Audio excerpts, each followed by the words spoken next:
Part two of the Vile Arts Criticulous discusses the Unfixed festival at the CCA. On the weekend of the 12th of July, a lot of people I noticed were writing articles, getting quite angry. Loki, the rapper in particular, about how bad Tea in the Park was, how dangerous it was, people dying there, drugs and all that. There was some 19-year-old lass who come up from the north of England somewhere, and she was disgusted by the behaviour there. I went to Tea in the Park a couple of years ago, and I didn't stay the night, so I can't really say. And of course the 12th of July, it's a big day for the Orange Order. They had their festival on as well, which I missed it walking through the streets of Glasgow, because I was in the CCA watching avant-garde performance art thanks to the Unfixed festival. Something I wanted to talk about, appropriate for me, is the propensity, the frequency, the consistency. No, I don't know the word actually now, think about it. And this is why I have spell check. There was a number of lecture performances. One was by Dr. Laura Gonzalez on the nature of the hysteric, which was an attempt perhaps to reimagine the history of mental health in the last 100 odd years since Freud and the various people who worked on the hysterics in Paris.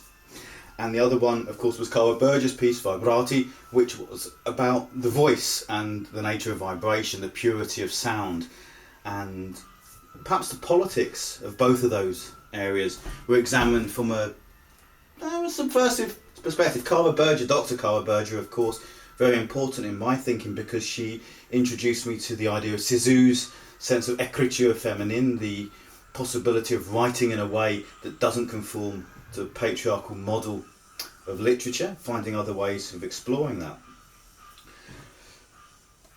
The other piece, Dr. Laura Gonzalez's discussion, was a performance demonstration. It was mostly a lecture, but there were sort of elements of interaction with the audience where we all made an ah sound, somewhat like Marina Abramovich and Parna Ule.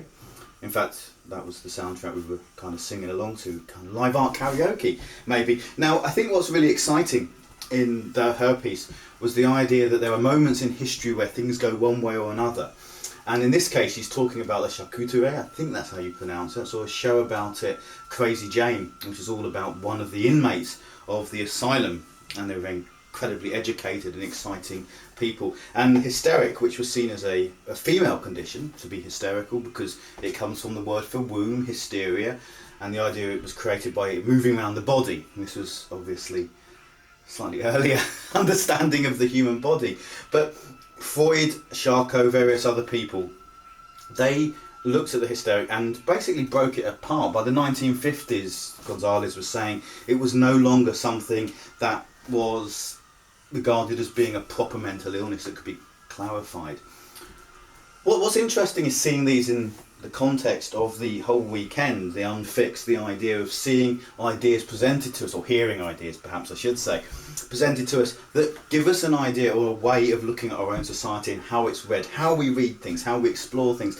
And that strikes me as being a very important function of art itself. So a lecture, which we tend to see as educational rather than aesthetic, is a really strong way of communicating. It's direct, so we can make notes. They even go as paper, perhaps a bit optimistically, to make notes with. And it fits in beautifully in the festive environment. You'd be kind of irritated if that was your night out in a way. I mean, I have actually been on dates to lectures, but they've got to be a big, impressive kind of guy, that chap, the blind watchmaker geezer, or someone like that. And in a festival, however, they take on this wonderful quality of informing other things, and the idea of hysteria. And I think hysteria, when we put it next to Butoh as an art form, which I'm kind of pressing the idea that Unfix emerged from Butoh traditions, or certainly the organisers' interest in Butoh and some of the great art, Ken Mai, I've already mentioned. And this idea of the hysteric as being an otherness, something outside, a way of responding to reality. I'm reminded very much of Philip K. Dick's words that sometimes insanity is the only rational response.